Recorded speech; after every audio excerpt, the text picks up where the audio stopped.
এটা আমার দায়িত্ব। আমি স্বাস্থ্য ব্যবস্থার সংস্কার নিয়ে আমি এই মন্ত্রণালয়কে, এই সংস্কার কমিটিকে আমি সাহায্য করব। 2টা এপিসোড করছি, আরও করব। আমি খুবই অবাক হয়েছি, অসংখ্য মানুষ সেই এপিসোডগুলো দেখছে। তার মানে স্বাস্থ্যের মতো বিষয় মানুষের বিশেষ আগ্রহের জায়গা। বাংলাদেশের পুলিশ আর ডাক্তারেরা কিছু মনে করবেন না, বাংলাদেশে এমন কোনো পরিবার নাই যারা স্বাস্থ্য ব্যবস্থা বা পুলিশ দিয়ে ক্ষতিগ্রস্ত হয় নাই। তার মানে এই 2 জায়গায় কি বিপুল আর ব্যাপক মনুমেন্টাল টাস্ক আছে সংস্কারের, সেটা সংশ্লিষ্টরা বুঝতে পারতেছেন কিনা জানি না। বাংলাদেশের কোন কোন সেক্টরে অন্তর্বর্তীকালীন সরকারের কাজ করা উচিত সেই বিষয় নিয়ে পিনাকি ভট্টাচার্য একটি বার্তা দিয়েছেন, এবং এর আগেও তিনি চিকিৎসা ব্যবস্থা এবং পুলিশ সংস্কারের বিষয়ে তিনি কথা বলেছেন। এই 2টা বিষয়ে যদি বাংলাদেশে সংস্কার আনা সম্ভব হয় তাহলে বাংলাদেশে শান্তি এবং শৃঙ্খলা ফিরে আসবে এবং মানুষের মনে স্বস্তি ফিরে আসবে।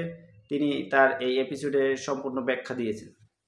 একটা বই লিখেছিলেন আমার ফাঁসি চাই এই নামে। এই নামটা উনি দিছিলেন এই জন্যে যে উনি একজন মুক্তিযোদ্ধা, আওয়ামী লীগের একজন একনিষ্ঠ কর্মী, হাসিনার একজন গুণমুগ্ধ ছিলেন। সেই রেন্টু ভাই যখন হাসিনার ঘনিষ্ঠ হইয়া তার পৈশাচিক রূপ দেখলেন, তিনি তার পুরা পলিটিক্যাল জার্নির জন্য নিজেরই দায়ী করলেন। তিনি ভাবলেন আমি কেন এই ভুল করলাম, এই দায় আমার, তাই আমি আমারই ধ্বংস চাই, আমারই ফাঁসি চাই। আমি ঠিক এইভাবেই আমি নিজে চিকিৎসক, ডাক্তার, ভালোবেসেই চিকিৎসা শাস্ত্র পড়ছি, আর এই চিকিৎসা ব্যবস্থায় যে অন্ধকার দিক দেখছি, যার মধ্যে কাজ করছি, তার ফলে আমার নিজের ফাঁসি নিজে চাওয়া ছাড়া মনে হয় মুক্তি নাই। তবে আমি এটাও মনে করি যে কোনো দেশের স্বাস্থ্য ব্যবস্থার মধ্যে ওই দেশে পরিবর্তনের চাবিকাঠি লুকায় আছে। আমি এই স্বাস্থ্য ব্যবস্থার সংকট নিয়ে কথা বলতেছি। এই সংকট কাটানোর জন্য এক বিপুল কাজ আমাদের করতে হবে। বাংলাদেশের স্বাস্থ্য ব্যবস্থার সংকট এবং সেটা থেকে উত্তরণের পথ নিয়ে সংস্কারের লক্ষ্যে একটা কমিটি হয়েছে, তারা কাজ করতেছেন। মন্ত্রণালয়ের দায়িত্ব আছেন আমার বন্ধু এবং গুরুজনেরা। তাই এটা আমার দায়িত্ব। আমি স্বাস্থ্য ব্যবস্থার সংস্কার নিয়ে আমি এই মন্ত্রণালয়কে, এই সংস্কার কমিটিকে আমি সাহায্য করব। 2টা এপিসোড করছি, আরও করব। আমি খুবই অবাক হয়েছি, অসংখ্য মানুষ সেই এপিসোডগুলো দেখছে। তার মানে স্বাস্থ্যের মতো বিষয় মানুষের বিশেষ আগ্রহের জায়গা। বাংলাদেশের পুলিশ আর ডাক্তারেরা কিছু মনে করবেন না, বাংলাদেশে এমন কোনো পরিবার নাই যারা স্বাস্থ্য ব্যবস্থা বা পুলিশ দিয়ে ক্ষতিগ্রস্ত হয় নাই। তার মানে এই 2 জায়গায় কি বিপুল আর ব্যাপক মনুমেন্টাল টাস্ক আছে সংস্কারের, সেটা সংশ্লিষ্টরা বুঝতে পারতেছেন কিনা জানি না। কিন্তু আমার মনে হইল যে আমি যেই পাটাতনে দাঁড়ায় সলিউশনগুলো দিয়ে বলতেছি আগের 2 এপিসোডে, সেই পাটাতনে না দাঁড়াইলে আমার সলিউশনটা আমি কেন দিছিলাম সেটা বোঝা যাবে না। আমার সলিউশন কোনো সেন্স মেক করবে না যতক্ষণ পর্যন্ত না যে ইতিহাসবোধের উপরে দাঁড়ায় আমি সলিউশনগুলোর কথা বলতেছি, সেই একই ইতিহাসবোধের উপরে আপনারাও দাঁড়ান, ডাক্তাররাও দাঁড়ায়, স্বাস্থ্য মন্ত্রণালয় দাঁড়ায়, সংস্কার কমিটি দাঁড়ায়। আসেন আমরা আদি ইতিহাস থেকে শুরু করি, চিকিৎসা ব্যবস্থা আর তার বিবর্তনের ইতিহাস দেখি। কোন ভাঙা গড়ার মধ্যে দিয়ে গেছে সেই চিকিৎসা ব্যবস্থা, আজ আমরা যার উত্তরাধিকার। এই চিকিৎসা ব্যবস্থার ফিলোসফিক্যাল জার্নিটা কি, আসেন সেইটা আমরা বুঝে দেখি। সারা দুনিয়াতে স্বাস্থ্য ব্যবস্থার মেরুদণ্ড চিকিৎসক, অথচ এই চিকিৎসকদের বিরুদ্ধে মানুষের পর্বত প্রমাণ অভিযোগ। যে সুস্থ হয়ে বাড়ি যায় সে অভিযোগ করে, যে যায় না সে তো করবেই। তবে এই যে অভিযোগগুলা, এটা যে শুধু বাংলাদেশে তা না, এটা সারা দুনিয়ার চিত্র। কারণটা কি? কারণটা হচ্ছে যে চিকিৎসা শুধু বিজ্ঞান না, এটা একটা আর্ট। সেবাগ্রহীতা হিসেবে থাকে একজন রক্ত মাংসের জীবন্ত মানুষ। সে মানুষটা বাকি সব মানুষের চাইতে আলাদা। তার আলাদা জীবন আছে, সম্পর্ক আছে, স্মৃতি আছে, শিক্ষা আছে। এই বিপুল বৈচিত্র্যকে মায়া দিয়ে, মমতা দিয়ে, দক্ষতা দিয়ে, বিজ্ঞান দিয়ে ম্যানেজ করাটা খুবই জটিল একটা কাজ। এই জটিল কাজটাই করেন ডাক্তার। 2008 সালে হলিউডে একটা সিনেমা হয়েছিল, নাম নাইটস ইন রোদান্থ। সেই সিনেমার নায়ক রিচার্ড টেফানি গেইর অভিনয় করছেন একজন ডাক্তারের ভূমিকায়। সিনেমায় ওই ডাক্তারের নাম হচ্ছে ডাক্তার ফ্লেনার। ডাক্তার ফ্লেনারের হাতে সার্জারির সময় তার এক বৃদ্ধা রোগী সার্জারির বেডেই মারা যায়। ডাক্তার ফ্লেনার আসছেন সমুদ্রের ধারে একটা শহর রোদান্থতে বৃদ্ধার স্বামীকে কৈফিয়ত দিতে। ফ্লেনার বলতেছে যে অ্যানেস্থেশিয়ার জটিলতায় 50,000 জনের মধ্যে একজনের এরকম দুর্ঘটনা ঘটতে পারে, যে দুর্ঘটনাটা তোমার স্ত্রীর ক্ষেত্রে ঘটছে। বৃদ্ধ কিছুক্ষণ চুপ করে শুনে বললেন যে 50,000-এ একজন একটা সংখ্যা, আমাদের 43 বছরের দাম্পত্য জীবন। আচ্ছা ডাক্তার, তুমি কি আমার স্ত্রীর চোখের তারার রংটা দেখছিলা? এই যে আবেগের তীব্রতা, সেটা ডাক্তার ফ্লেনার সামাল দেবে কিভাবে যদি না দুই পক্ষের বিশ্বাস আর এমপ্যাথির একটা সম্পর্ক তৈরি না হয়। পৃথিবীর কোনো পেশাকেই তো এমন তীব্র মানবিক আবেগ মোকাবেলা করতে হয় না। আমার ডাক্তার হওয়ার মোটিভেশন বগুড়ার তারা ডাক্তার, বাবার বন্ধু ছিলেন, আমাদের পারিবারিক বন্ধু ছিলেন, অসম্ভব রূপবান এক মানুষ ছিলেন। এমন মমতায় উনি রুগী দেখতেন, এমন অপূর্ব ছিল ওনার হাসি, ওনার উপস্থিতি রোগ অর্ধেক ভালো কইরা দিত। উনি যখন বগুড়া আলতাফুন্নেসা খেলার মাঠের পাশের রাস্তা দিয়ে স্টেথো গলায় ঝুলায় যাইতেন, হাঁটতেন, তখন মনে হইতো দুনিয়ার সমস্ত সৌন্দর্য উনার উপরে ভর করছে। আমারও ছোটবেলায় মনে হইতো ঠিক এইভাবে স্টেথো গলায় আমাকে মাঠের পাশ দিয়ে হাইটে যেতে হবে। ডাক্তারি পেশা এতটাই সেলিব্রেটেড ছিল, কাঙ্ক্ষিত ছিল, আমি ডাক্তার হইতে হইতে সেই দিনগুলো কোথায় যেন হারায় গেল। আমরা মনে করি যে ডাক্তারেরা সব দেশে, সব যুগে, সব সমাজে সমাদৃত ছিল। কথাটা ঠিক না। পৃথিবীর সব দেশেই সমাজপতিরা চিকিৎসকদের প্রতি ছিলেন নির্দয়। এই ভারতবর্ষে চিকিৎসকরা রোগীর বাসার সামনের দরজা দিয়ে ঢুকতে পারতেন না, তাদের ঢুকতে হইতো যেই পথে ম্যাথরেরা বাসার বর্জ্য নিয়ে যাইত। গ্রিসের চিকিৎসককে মনে করা হতো নিচু জাতের কারিগর, রোমান সাম্রাজ্যের চিকিৎসকদের কাজ দেওয়া হতো দাসদের, শেক্সপিয়ার চিকিৎসকদের চিটার্স, মাউন্টেব্যাক্স বলছেন। মাউন্টেব্যাক্স মানে হয়েছে প্রতারক আর কি। ভলতেয়ার বলছিলেন চিকিৎসক তারাই যাদের ওষুধ সম্পর্কে জ্ঞান সামান্য, রোগ সম্পর্কে আরও কম, আর রোগী সম্পর্কে কিছুই জানে না। সেই ভলতেয়ার, যিনি এক বুদ্ধিবৃত্তিক বিপ্লবের জমিন তৈরি করবেন আধুনিক দুনিয়ায়, সেই ভলতেয়ার ডাক্তারদের কি ভাবতেন দেখেন। 1301 সালে বাংলা সাহিত্যপত্র চিকিৎসা সম্পর্কে লিখতেছে, এখন দেখিতে পাওয়া যায় যে কোনো লোক জমিদারি সেরাস্তায় কার্য করিতেন অথবা পণ্ডিতি করিয়া আসিতেছেন, মধ্যে খেয়াল হইল নিদান শাস্ত্র পড়ি। তিনি নিদান শাস্ত্র কিছুদিন পড়িয়া বিশেষ একটি উপযুক্ত সাইনবোর্ড লিখিয়া একজন সুচিকিৎসক হইয়া পড়িলেন। ব্যাবিলনের শাসক হাম্বুরাবি একটা অদ্ভুত আইন করছিল, সার্জারিতে ভুল হইলে ডাক্তারের হাত কেটে নেওয়া হবে। মধ্যযুগে পশ্চিমা সাহিত্য বাচাল, ভার, অর্থলোভী, অপদার্থ চিকিৎসকদের নিয়ে কৌতুকের সরাসরি। কোকাচ্চিওর ডেকামেরন বা চসারের ক্যান্টাবেরি টেলস, এইগুলোতে ডাক্তার একটা অত্যন্ত গুরুত্বপূর্ণ চরিত্র। 14 শতাব্দীর কবি পেত্রাক পোপ ষষ্ঠ ক্লিমেন্টের অসুস্থতার কথা যাই না, ওনাকে দেখতে গেছেন, তো গিয়া দেখেন যে পোপের বিছানার পাশে ডাক্তার।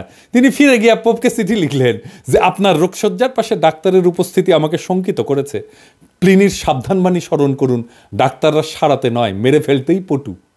ফরাসি নাট্যকার মলিয়ের তার ব্যঙ্গ নাটকের মূল উপজীব্যই ছিল ডাক্তারদের নিয়ে ঠাট্টা তামাশা। Imaginary invalid, the flying doctor, Don Juan, doctor Cupid, doctor in spite of himself, এই 5টা নাটকে ডাক্তারদের পেশা নিয়ে এত ব্যঙ্গ করা হয়েছে যে ডাক্তাররা দেখলে লজ্জাই পাবেন। জর্জ বার্নার্ড শর একটা নাটক আছে ডক্টর ডিলেমা নামে, সেখানে বার্নার্ড শ ভূমিকা লিখছেন যে 100 টাকা পারিশ্রমিক না বড় ডাক্তার কখনো 10 টাকা পারিশ্রমিকের ডাক্তারের সাথে একমত হবেন না, কারণ সেক্ষেত্রে তার বাড়তি 90 টাকার দাবিটা খেলেও হয়ে যায়। নেপোলিয়ন বলছিলেন যে মানুষ মারার অপরাধে পরলোকে গিয়া আমাদের মতো সেনাপতিদের চাইতে ঢের বেশি জবাবদিহি করতে হবে ডাক্তারদের। টলস্টয় ওয়ার অ্যান্ড পিস লিখতেছেন, ওখানে কৌতুক ভরে খোঁচা দিয়া লিখতেছেন, যদিও ডাক্তারেরা চিকিৎসা করেছিল, ওষুধ খাইয়েছিল, রক্ত মক্ষণ করেছিল, তবুও সে ভালো হয়ে উঠলো, মানে তার মারা যাওয়ারই কথা ছিল যেহেতু ডাক্তার আসছে। কিন্তু ইতিহাসে আরও আগে চিকিৎসকের নিরাময় করার অদ্ভুত ক্ষমতাকে মানুষ কিন্তু বন্দনা করছিল। জনগণের রোগ থেকে আরোগ্য লাভের আকাঙ্ক্ষা এত প্রবল হয়ে উঠছিল যে চিকিৎসকের দেবতার আসনে বসানো শুরু করলো তারা। মিশনে ইমহটপ, আইসিস, গ্রিসে এসক্লেপিয়াস, ভারতে ধন্বন্তরী। ধর্মও ঈর্ষা করতে শুরু করছিল চিকিৎসকদের। যিশু বলছিলেন যারা ঈশ্বরের অবহেলা বা পাপ করবে তারা চিকিৎসকের হাতে পড়ার মতো শাস্তি পাবে। কিন্তু অলৌকিক নিরাময়ের ক্ষমতা প্রদর্শন হয়ে উঠল মানুষের মন জয়ের অন্যতম উপায়। যিশু নিজেই রোগাক্রান্তকে নিরাময় করে তার ঐশ্বরিক ক্ষমতা প্রমাণ দিয়েছেন, এমনকি গৌতম বুদ্ধ। এখনও ক্যাথলিক ফাদার হওয়ার শর্ত হচ্ছে কমপক্ষে 2টা অলৌকিক নিরাময়ের ক্ষমতা দেখাইতে হবে। চিকিৎসার সাথে অলৌকিকত্ব আর চিকিৎসককে দেবত্ব আরোপ করার ফলে লাভ হইল না চিকিৎসকের বা চিকিৎসাবিদ্যার, কারণ চিকিৎসক তো দেবতা না, তার মধ্যে কোনো ঐশ্বরিক ক্ষমতাও নাই। চিকিৎসকের কাছে মানুষের প্রত্যাশা এত উঁচুতে পৌঁছাইল যে সেদিন থেকে চিকিৎসকরা হেরে গেলেন সেই খেলায়। তারপরেই এইভাবে মধ্যযুগের সাহিত্যে চিকিৎসকদের এই অবস্থা। তবে এই অবস্থার আবার পরিবর্তন হইল অষ্টাদশ শতাব্দীর শেষ দিকে, তখন কলোনি মাস্টাররা যাচ্ছেন সারা দুনিয়ায়, নতুন নতুন যুদ্ধবিগ্রহ লেগেই আছে। সেই প্রথম ব্যাপকভাবে সেনাবাহিনীতে নেওয়া হতে থাকলো তরুণ ডাক্তারদের। ছড়ায় ছিটিয়ে থাকা ডাক্তাররা একটা সুসংগঠিত বাহিনীর সদস্য হয়ে ছড়ায় পড়লো সারা দুনিয়ায়, মিশতে থাকলো সাধারণ মানুষের সাথেও। মানুষেরা দেখলো ক্ষমতাবান কিন্তু মাটির কাছাকাছি মানুষ 19 শতকের মাঝামাঝি সৎ আদর্শবাদী চিকিৎসকদের দেখতে শুরু করলো পৃথিবী। সাহিত্যও ছাপ পড়ল। 1872 সালে প্রকাশিত হলো জর্জ এলিয়টের মিডল মার্চ। তার নায়ক এক অসাধারণ আদর্শবাদী চিকিৎসক টার্সিয়াস লিডগেট। লেখা হলো Madame Bovary, Enemy of the People, যা থেকে সত্যজিৎ রায় বানাইলেন গণশত্রু সিনেমাটা। Doctor Pascal, Arrowsmith, Citadel, Plague. Bangla সাহিত্য লেখা হলো দত্তা, পথের দাবি, আরোগ্য নিকেতন, অগ্নি। সিনেমায় উত্তম কুমারের সবচেয়ে উজ্জ্বল চরিত্র অভিনয় ছিল ডাক্তারের চরিত্র। দেশপ্রেমিক, আদর্শবাদী, মহান পেশায় ব্রতী, নির্লোভ মহাপুরুষের প্রতিচ্ছবি। সেই সময়টাই ছিল চিকিৎসা পেশার স্বর্ণযুগ। আর আজকের বাংলাদেশের স্বাস্থ্য ব্যবস্থার সমস্যা আরও জটিল, কারণ পুরা সিস্টেম ভয়াবহ করাপশন ঢুকছে। রোগী ধরা দালাল, ডায়াগনস্টিক সেন্টারের কমিশন, হাসপাতালগুলোর রোগী ধরা বাণিজ্য, কিছু বড় বড় ফার্মাসিউটিক্যাল কোম্পানি একটা বড় অংশের ডাক্তারদের সাথে মাসোহারার সম্পর্ক, কিছু ডাক্তারদের মারাত্মক পেশাগত অদক্ষতা, রোগীদের সাথে দুর্ব্যবহার। আর এই সিস্টেমটাকে টিকায় রাখার জন্য গড়ে ওঠা কায়েমি স্বার্থবাদী গোষ্ঠী পরিস্থিতিকে জটিল থেকে জটিলতর করে তুলছে। মানুষ বুঝতে পারে যে এই ব্যবস্থা অত্যন্ত করাপ্ট, তাই সে মাঝে মাঝে তার ক্ষোভ ঝাড়ে ফ্রন্ট লাইনে থাকা ডাক্তারদের উপরে। অভিযোগ ভুল চিকিৎসার। ডাক্তাররা কেন ভুল চিকিৎসা করে? এর দায় কি শুধু ডাক্তারের? WHO বলে যে পশ্চিমা স্বাস্থ্য ব্যবস্থাতে 10% রোগী ভুল চিকিৎসার শিকার হন। চিকিৎসার ঝুঁকি থাকবেই। অত্যন্ত অভিজ্ঞ এবং যত্নশীল চিকিৎসকেরও ভুল হইতে পারে, কারণ প্রত্যেকটা রোগাক্রান্ত শরীর আপন বৈশিষ্ট্য অনন্য। শরীর সবসময় বইয়ের টেক্সট মাইনে চলে না, এটাই বিজ্ঞান। কিন্তু এই যুক্তি মানুষ মানবে কেন যদি তা একটা করাপ্ট সিস্টেমের মধ্যে থাকা একজন মানুষের কাছে শোনে? ডাক্তারদের সাথে আস্থার বিশ্বাসের সম্পর্ক তৈরি করতে 2000 বছর লাগছিল সভ্যতার। এই ইতিহাস যদি ডাক্তাররা জানতো তাহলে মাত্র 50 বছরের মধ্যে সেটাকে ধূলিসাৎ করে দিতে পারতো না। সেই জন্যেই স্বাস্থ্যের জন্য দরকার একটা ফাদার ফিগার। ডাক্তার জাফরুল্লাহ চৌধুরীর মতো, যে নিজে ডাক্তার, সমস্যাটা ভালো বুঝে, আবার জনতার সাথে সম্পর্কিত, মানুষ তাকে বিশ্বাস করে। এমন ফিগার ছাড়া আপনি স্বাস্থ্যে কোনো সংস্কার করতে পারবেন না। আমাদের দুর্ভাগ্য, যখন আমরা সংস্কার করতে যাচ্ছি তখন জাফর ভাই আমাদের মাঝে নাই। বিষয়টা আরও গভীরে যায় দেখি ডাক্তারদের তরফ থেকে। তারা কোন জটিল সমস্যার মধ্যে থেকে কাজটা করে সেটা না জানলে শুধু দোষ দেওয়া সমস্যার সমাধান হবে না। প্রাচীনকালে চিকিৎসকরা রোগীর চিকিৎসা করতে করতে অভিজ্ঞতা সঞ্চয় করতেন। সেই সঞ্চিত জ্ঞান তিনি পরের প্রজন্মকে দিয়ে যেতেন। আর আজকে চিকিৎসক যখন রোগীকে চিকিৎসা দেন, রোগ নির্ণয় করেন, সেই চিকিৎসার পিছনে থাকে কোনো না কোনো গবেষণা। সেই গবেষণার উপরে ভর কইরা চিকিৎসক তার সিদ্ধান্ত নেন। কিন্তু খুবই উদ্বেগের ব্যাপার, চিকিৎসা ক্ষেত্রে গবেষণার ফলাফল যেটা দাবি করা হয়েছিল, অন্য গবেষকেরা সে একই পরীক্ষা করে সেই ফল পাচ্ছেন না। বিষয়টা আর একটু পরিষ্কার করে বুঝি। বৈজ্ঞানিক গবেষণার একটা মূল বিষয় হলো রিপ্রোডিউসিবিলিটি। তার মানে যে কোনো পরীক্ষা আবার করে দেখানো যেতে পারে, বারবার করলে একই ফল আসবে। এখানেই বিজ্ঞানের সাথে অন্য বিষয়ের তফাৎ। সেই কারণেই যেখানে এমনটা ঘটে না সেগুলোকে আমরা অবৈজ্ঞানিক বিষয় বলি। আমি যদি 2 অণু হাইড্রোজেন আর 1 অণু অক্সিজেনকে মিশে তার ভিতর দিয়ে বিদ্যুৎ চালনা করি, তাহলে আমি পানি পাবো। এটাই আমার যদি গবেষণা হয়, তাহলে আমার এই পদ্ধতি ব্যবহার করে সবাই একইভাবে পানি বানাইতে পারবে। যতবার এটা করবে ততবারই একই ফল আসবে। এটাকে বলে রিপ্রোডিউসিবিলিটি। আর এটা যদি না ঘটে তাহলে বলতে হবে আমার গবেষণাটা ভুল বা আমার পদ্ধতি অবৈজ্ঞানিক। একই পর্যবেক্ষণ অনেকবার করে দেখানোই হলো বিজ্ঞানের বৈশিষ্ট্য। অথচ চিকিৎসা বিজ্ঞান সংক্রান্ত গবেষণায় ভয়ানক অবস্থা। প্রকাশিত গবেষণায় যা ফল পাওয়া যায় বলে দাবি করা হচ্ছে, তার বেশিরভাগই আবার নতুন করে গবেষণা করলে আর পাওয়া যাচ্ছে না। মানে আগের গবেষণাটাই ছিল ভুয়া। এটা সামান্য কথা না, কারণ এই গবেষণার উপর ভিত্তি করে চিকিৎসার ব্যবস্থা তৈরি হয়েছে।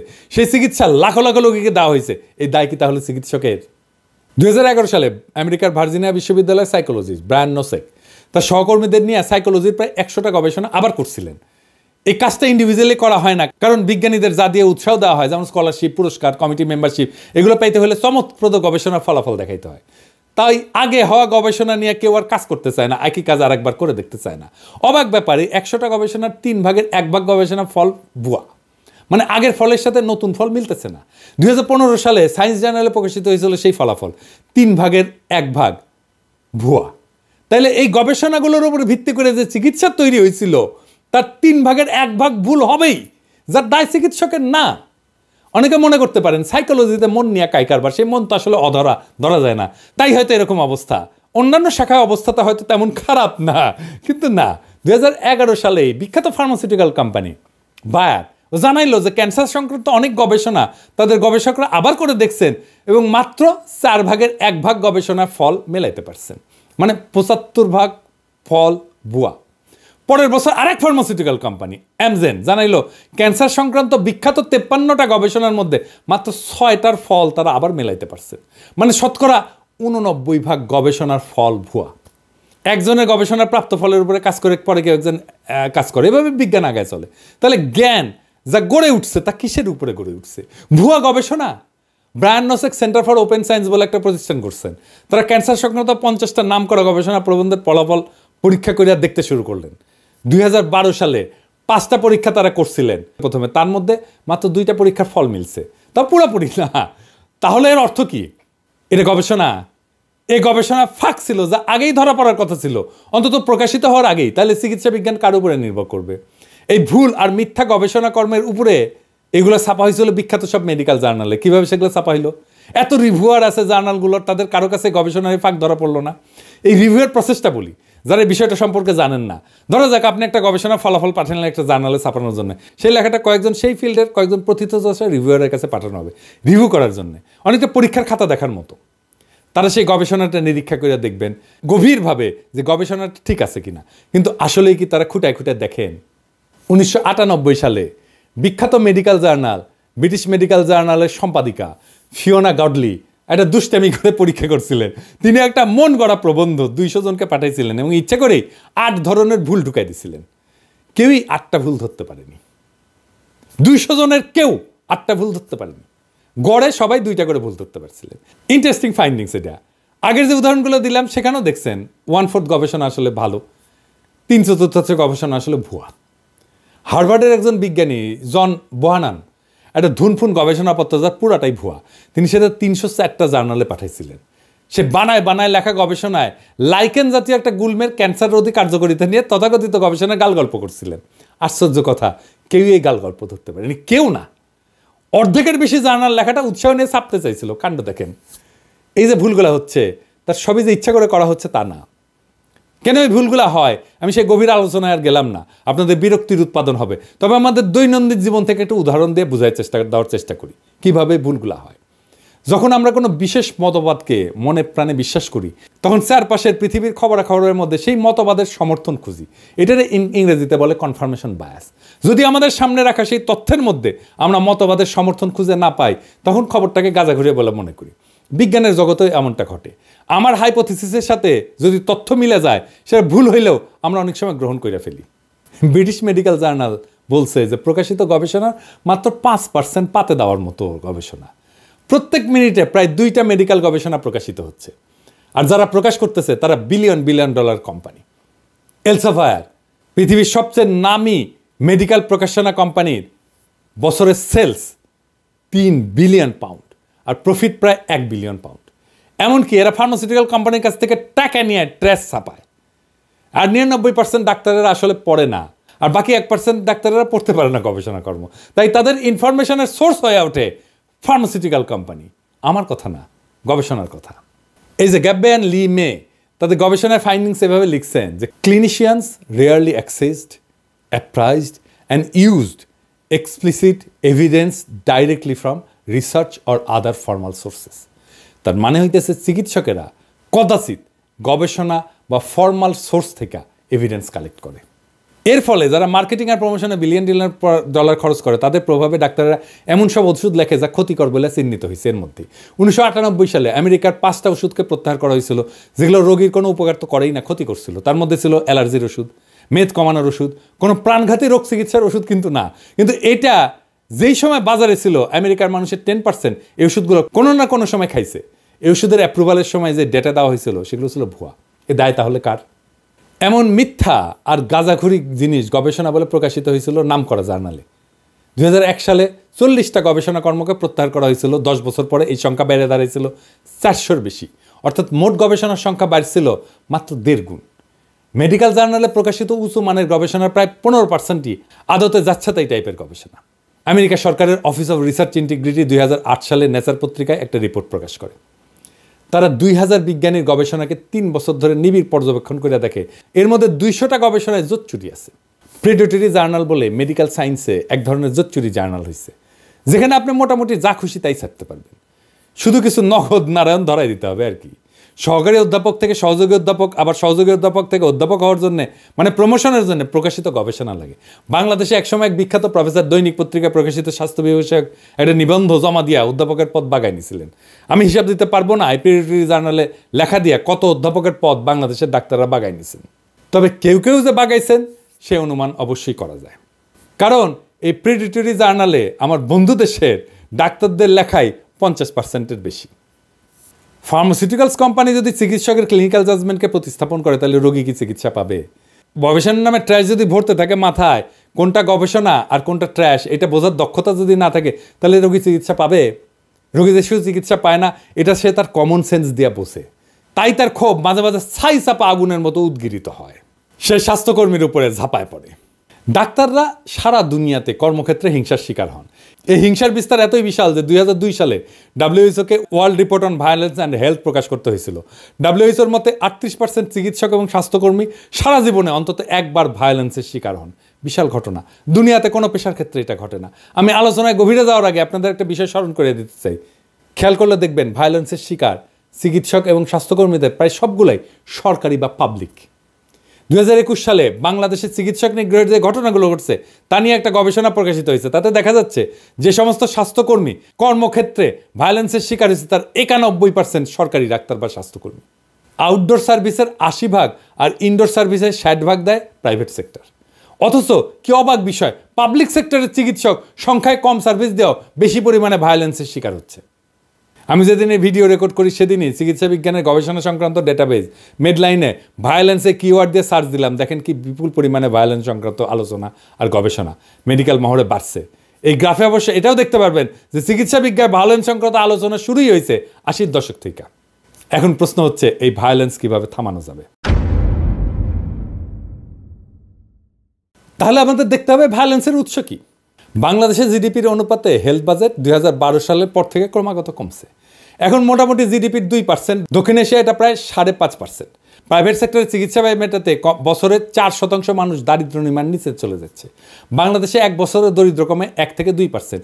শুধু চিকিৎসার ব্যয় মেটাতে গিয়ে দারিদ্র সীমার নিচে চলে যায় প্রত্যেক বছর 4% মানুষ। বাদরের তৈলাক্ত বাস ব্যয় ওঠার উপমার সাথে এটার কিন্তু মিল আছে। এর আবার গালভরা একটা নাম আছে, মেডিকেল পভার্টি ট্র্যাপ বা দারিদ্র ফাঁদ। হার্ভার্ড মেডিকেল স্কুলের সোশ্যাল মেডিসিনের শিক্ষক পল ফার্মার এটাকে বলছেন স্ট্রাকচারাল ভায়োলেন্স। এর অর্থ হচ্ছে জাত, ধর্ম, লিঙ্গ, বর্ণ বৈষম্য, রাজনৈতিক হিংসা, যুদ্ধ, সামাজিক অর্থনৈতিক অসাম্য এসব কিছুই নির্ধারণ করে কে অসুস্থ হয়ে পড়বে এবং মেডিকেল সার্ভিস নিতে পারবে। তার মানে আপনি একজন স্বাস্থ্যকর্মী হয়ে এই বাজেটে কাজ করে নিজেই স্ট্রাকচারাল ভায়োলেন্সের অংশ হচ্ছেন। রোগীরা স্ট্রাকচারাল ভায়োলেন্সের শিকার হয় প্রথমে। ডাক্তার না জেনে না বুঝে স্ট্রাকচারাল ভায়োলেন্সের অংশ হয়ে যান। রোগীর স্বজনেরা সেই স্ট্রাকচারাল ভায়োলেন্সের ফিজিক্যাল এমবডিমেন্ট হিসেবে দেখে একজন ডাক্তারকে। তাই পাল্টা আক্রমণের লক্ষ্য হয় সে। আপনি স্বাস্থ্যকে প্রায়োরিটি না দিলে স্ট্রাকচারাল ভায়োলেন্স কমবে না। আপনি দেখবেন এই জুলাই আগস্ট বিপ্লব যোদ্ধাদের সুচিকিৎসার ব্যবস্থা করতে পারলো না স্বাস্থ্য মন্ত্রণালয়। ওই যে প্রায়োরিটি মনেই করলো না যে কাজটা জরুরি। যে মন্ত্রণালয় 20 থেকে 25,000 আহত ছাত্র জনতাকে সার্ভিস দিয়ে তৃপ্ত করতে পারে না, সে 18 কোটি জনতাকে কিভাবে তৃপ্ত করবে? এটাই তো ছিল স্বাস্থ্য মন্ত্রণালয়ের জন্য অ্যাসিড টেস্ট। স্বাস্থ্য যে জাতীয় উন্নয়নের জন্য, অর্থনৈতিক উন্নয়নের জন্য একটা পূর্ব শর্ত, এটা না বুঝে আমাদের নীতি নির্ধারকেরা না আমাদের হেলথের লিডাররা বুঝাইতে পারে নীতি নির্ধারকদের। এই বিষয়টা বুঝে দেখি। 2010 সালে একটা ইন্টারেস্টিং প্রবন্ধ প্রকাশিত হয়েছিল, nuclear weapons and neglected diseases the 10,000 to 1 gap শিরোনামে। এই প্রবন্ধে বলা হয়েছে 11টা পারমাণবিক শক্তিধর দেশ $10 ট্রিলিয়ন বেশি ব্যয় করছে অস্ত্র তৈরি এবং মেনটেন্যান্সে। আর সারা পৃথিবীতে 80 কোটি মানুষ কৃমিতে আক্রান্ত যে হয় তার বেশিরভাগই নিম্ন বা মধ্য আয়ের পারমাণবিক শক্তিধর দেশ। যেমন ইন্ডিয়াতে 14 কোটি, চীনে 8.5 কোটি। নেগলেক্টেড ডিজিজ কন্ট্রোলের জন্য বরাদ্দ সারা দুনিয়ায় $1 বিলিয়ন কম। অর্থাৎ $10 ট্রিলিয়ন পারমাণবিক অস্ত্র সম্ভারের 10,000 ভাগের 1 ভাগেরও কম। 2010 সালে ল্যান্ডসেটের 2 জানুয়ারি আরেকটা প্রবন্ধ প্রকাশিত হয়েছিল, neglected topical disease beyond the tipping point শিরোনামে। ওখানে প্রবন্ধকার বলছে যে ওভারসিজ ডেভেলপমেন্ট ফান্ডের মাত্র 0.6% বরাদ্দ আছে নেগলেক্টেড টপিক্যাল ডিজিজের জন্য। মাইকেল মমার এসব বিশ্লেষণ করে বলছিলেন যে স্বাস্থ্য হইল দীর্ঘ সামাজিক প্রক্রিয়ার পরিণতি এবং ফলাফল। এই যে স্ট্রাকচারাল ভায়োলেন্স, তার শিকার হচ্ছে সাধারণ মানুষ, যাদের এই ভায়োলেন্সে কোনো ভূমিকা নাই, ভাষ্য নাই, কোনো অবস্থিতিও নাই। বাংলাদেশের মানসিক চিকিৎসকরা সম্প্রতি বলছেন যে বাংলাদেশের 4 জনের মধ্যে 1 জন মানসিক রোগে ভুগতেছে। প্রত্যেক বছর 10,000 জন মানুষ আত্মহত্যা করতেছে। এর কারণ হিসাবে বেকারত্ব, হতাশার কথা বলছেন ডাক্তাররা সাহেবেরা। এটা খুব গুরুত্বপূর্ণ কথা বলছেন, তা হচ্ছে বিচারহীনতা। তার মানে সাম্য এবং ন্যায় বিচার শুধু রাষ্ট্রের স্বাস্থ্যের জন্যই জরুরি না, ব্যক্তির স্বাস্থ্যের জন্যও জরুরি। ভায়োলেন্সের the medicine, the necessary politics of public health প্রবন্ধে বলা হয়েছে এই ভায়োলেন্সের ট্রিগারিং ফ্যাক্টরগুলোর সামাজিক এবং রাজনৈতিক ডাইমেনশন আছে। ভায়োলেন্সের প্রশ্নের সাথে জড়ায় আছে গ্লোবালাইজেশনের বিতর্ক। আলমা তার প্রাইমারি হেলথ কেয়ারের ঐতিহাসিক ঘোষণায় স্বাস্থ্য নিশ্চিত করার শর্ত হিসেবে শান্তি নিশ্চিত করার কথা বলা হয়েছিল, রাষ্ট্রীয় সংঘাত বন্ধ করার কথা বলা হয়েছিল, আর নিরস্ত্রীকরণের উপরে জোর দেওয়া হয়েছিল। ডাক্তারির খুব একটা অন্তর্গত দার্শনিক কন্ট্রাডিকশন আছে। আপনি খেয়াল না রাখলেই পা স্লিপ কাটবেন। এটা যে শুধু ডাক্তারদের বুঝলে হবে না, এটা বুঝতে হবে সবাইকেই। কত ধরনের সূক্ষ্ম সূক্ষ্ম ফাঁদ আছে, ট্র্যাপ আছে, পিছল জায়গা আছে, যেটা আমাদের খুব গভীরভাবে বোঝা দরকার। তাছাড়া শুধু ডাক্তারদের দোষী দেবেন, কিন্তু ফল আসবে না। সংস্কারের কথা বলবেন, সংস্কার হবে না, কারণ মূল সমস্যার গভীরে যে বুঝতে হবে কোথায় সমস্যা। এই যে মেডিসিন শাস্ত্র বা চিকিৎসাবিদ্যা, এটার অন্তর্গত একটা হিংসার উপাদান আছে। একদিকে মেডিসিন আর্ট অফ হিলিং, আর একদিকে রোগের হন্তারক। দুই ক্ষেত্রেই মেডিসিনের কেন্দ্রে আছে মানুষ। মেডিসিনের ঐতিহাসিক বিবর্তনের মাঝে এই অন্তর্গত যে দ্বন্দ্ব এবং টানাপোড়েন আছে, এইটা নিয়ে দেরিদার একটা লেখা আছে প্লেটোস ফার্মেসি নামে, আগ্রহীরা পড়ে দেখতে পারেন। সেখানে তিনি বলছেন ফার্মাকন এই শব্দটার অর্থ একদিকে বিষ, আর একদিকে অমৃত বা নিরাময়কারী। মেডিসিনও তাই। আবার দেখেন, আমরা রোগকে দেখি বায়োলজির দৃষ্টিতে, কিন্তু রোগকে বায়োলজির দৃষ্টিতে দেখার একটা বিপদ আছে। যেমন হার্ট অ্যাটাক হইলে হার্টে রক্ত চলাচলের কার্ডিয়াক এনজাইমের মার্কার এগুলো দেখতে হয়, না দেখে উপায় নাই। কিন্তু রোগী তো একটা রোগাক্রান্ত দেহ না, একটা জীবন্ত মানুষ। ডাক্তার তো একটা বায়োলজিক্যাল এন্টিটিকে চিকিৎসা করতেছে না, একটা বায়োসোশ্যাল এন্টিটিকে চিকিৎসা করে। বায়োসোশ্যাল থেকে বায়োলজিকে যখন আলাদা করা হয়, তখন হয় এন্টিটি রিডাকশন। এইভাবেই রিডাকশনিজমের উপরে দাঁড়ায় আছে আমাদের চিকিৎসাবিদ্যা। তাই সোশ্যাল এন্টিটি যখন সামনে এসে দাঁড়ায়, তখন সেটাকে পৃথিবীর কোনো দেশের ডাক্তাররাই আর মোকাবেলা করতে পারে না। আবার আরেকদিকে দেখেন, আমরা যখন অসুস্থ হয়ে ডাক্তারের কাছে যাই বা হাসপাতালে যাই, সেখানে দেখা হয় আমাদের ক্লিনিক্যাল হেলথ, মানে সেখানে ব্যক্তির শরীরটা দেখা হয়। আবার ধরেন এই কোভিড মহামারীর সময় আমরা তখন পাবলিক হেলথের দৃষ্টিকোণ থেকে দেখি, যেখানে কমিউনিটি গুরুত্বপূর্ণ, সেই সামাজিক অবস্থা গুরুত্বপূর্ণ যা পরিবেষ্টিত হয়ে মানুষ থাকে। যদি দুই ক্ষেত্রেই ডিসোশ্যালাইজেশন সমানভাবে কার্যকর থাকে, তাহলে দুই ক্ষেত্রেই যেটা হয় সেটা হচ্ছে ডিহিউম্যানাইজেশন। এরিক ক্যাসেলের একটা বেশ পুরনো লেখা আছে, শিরোনাম হচ্ছে দ্য রিলিফ অফ সাফারিং। সেখানে তিনি বলছেন, রোগাক্রান্ত হইলে মানুষের মানব সত্তার অনেক কিছুকেই তছনছ করে দেয়, ব্যক্তির সমগ্রতাকে ভেঙে চড়ে সাফারিংসের জন্ম দেয়। এই সাফারিংসের বোঝার ক্ষমতা আধুনিক মেডিসিনের নাই। আমাদের টেক্সট বইকে ঢেলে লিখতে হবে। পুরো টেক্সট বই আর শিক্ষাদানের পদ্ধতি না বদলাইলে চিকিৎসাবিদ্যার রোগীকে বায়োসোশ্যাল এন্টিটি হিসেবে দেখতে পারবে না। এইবার আসেন হাসপাতাল প্রসঙ্গে। আমরা ডাক্তাররা সবাই হ্যারিসন পড়ছি মেডিসিনের টেক্সট বই হিসেবে। সে খোদ হ্যারিসনে হাসপাতাল সম্পর্কে বলা আছে, হাসপাতাল হচ্ছে একটা ইন্টিমিডেটিং এনভায়রনমেন্ট, যেখানে রোগীর সেন্স অফ রিয়েলিটিকে অল্টার করে দেয়। এই সেন্স অফ রিয়েলিটি হচ্ছে রোগীর ব্যক্তিময়তা, মানুষ হিসেবে তার এন্টিটি।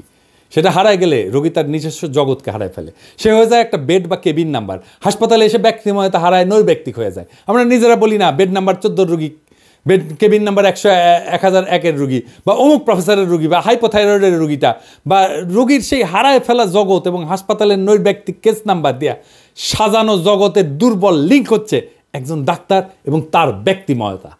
অথচ একজন ডাক্তার যখন গড়ে উঠতে থাকে, সে তার ব্যক্তিময়তা হারায় ফেলতে থাকে, তার জগৎ সম্পর্কে রিয়ালিটি বদলাইতে থাকে। বাইরন গুডের একটা অ্যানথ্রোপোলজিক্যাল স্টাডি আছে এই নিয়ে, শিরোনাম medicine, rationality and experience on anthropological perspective.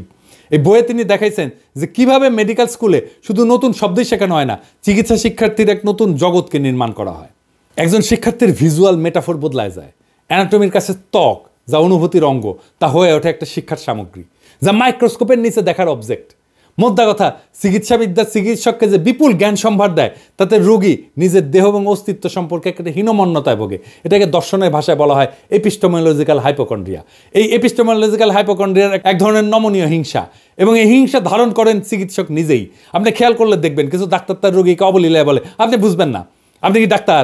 আমি নিজে ডাক্তার হয়ে শুনি, আপনি কি স্পেশালিস্ট? আমি যদি স্পেশালিস্ট হয়ে প্রশ্নটা করতাম, তখন কি বলতো আল্লাহ মালুম। আর্থার ক্লিনম্যানের একটা বই আছে, বেশ পুরানো কিন্তু প্রাসঙ্গিক। বইটার নাম ইলনেস ন্যারেটিভ। তিনি বলছেন, ডাক্তারদের সিলেবাসে এই বিশ্বাস জন্মানো হয় যে ডাক্তারদের জানা প্রয়োজন শুধু রোগের বায়োলজি, রোগের সাইকোলজিক্যাল, সোশ্যাল, কালচারাল অ্যাসপেক্ট জানাটা জরুরি না। ফলে একটা রোগ যখন রোগীর জীবনে একাধিক অর্থ নিয়ে হাজির হয়, সেটাকে বায়োমেডিক্যাল মডেলের মধ্যে ধরার চেষ্টা করা হয়। তখন শুরু হয় প্রসেস অফ ডিহিউম্যানাইজেশন। অথচ আমরা যেদিকে তাকাই না কেন, চারিদিকে আছে মানুষ, তার সমস্ত আকাঙ্ক্ষা, অপ্রাপ্তি, অসাম্য নিয়ে। সেই মানুষকে বাদ দিয়ে আমরা হামলায় পড়ি তার রোগের উপরে। রোগীর মধ্যে হাজির থাকা বায়োসোশ্যাল এন্টিটির বদলে রোগের উপরে হামলায় পড়ার ঘটনা ঘটে মেডিকেল ইন্ডাস্ট্রিয়াল কমপ্লেক্সের নিপুণ পরিচালনায়। কি এই মেডিকেল ইন্ডাস্ট্রিয়াল কমপ্লেক্স?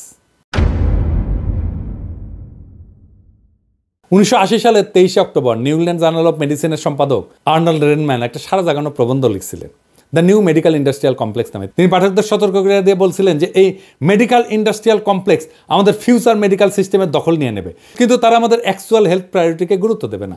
তাই কিন্তু হয়েছে আজ প্রায় $11 ট্রিলিয়ন বাণিজ্য ক্ষমতা সম্পন্ন হেলথ কেয়ার ইন্ডাস্ট্রি প্রায়োরিটি কি? এদের প্রায়োরিটি টাকা চুল গজানোর ওষুধ বা পৌরুষ জাগ্রত করার ওষুধ। টিবির ওষুধ আসেনি আজ পর্যন্ত 50 বছর। রিফাম্পিসিন কিন্তু টিবির ওষুধ হিসেবে আবিষ্কার হয়নি, লেপ্রোসির ওষুধ হিসেবে আবিষ্কার হয়েছিল, জানেন নিশ্চয়ই। ফাইলিয়ার বা কৃমির ওষুধ তৈরি হয় না। আরেকটা জায়গায় যেখানে তারা ওষুধ তৈরি করে সেটা হচ্ছে ক্যান্সারের ওষুধ, কারণ ক্যান্সার রোগীর পরিবার আর তার স্বজনদের অসহায়ত্বকে ক্যাপিটালাইজ করে সর্বোচ্চ মুনাফা তৈরির সুযোগ তৈরি করে দেয়। আর চিকিৎসা সেবায় যে মেটাফর ব্যবহার করা হয় সেটাও চিকিৎসা ব্যবস্থাকে ডিহিউম্যানাইজ করে। মেটাফর সবসময় সামরিক। কোভিড মহামারীর সময় দেখছেন না ডাক্তাররা বলতে কোভিড যোদ্ধা। হ্যাঁ, প্রায় 150 বছর আগে যখন অ্যান্টিবায়োটিক প্রথম একটা রূপ আবিষ্কার হয়েছিল তার নাম দেওয়া হয়েছিল ম্যাজিক বুলেট। এমনকি হোমারের সময় চিকিৎসায় সামরিক মেটাফর ব্যবহার করা হয়েছে। 1914 সালে ব্রিটিশ মেডিকেল জার্নালে ক্যান্সারকে নৈরাজ্যবাদী এবং ক্যান্সার কোষগুলোকে বলশেবিক কোষ বলা হয়েছিল। মানে টার্গেট মেটাফরগুলোকে পলিটিক্যাল অপোনেন্টের নামে করা হইতেছে।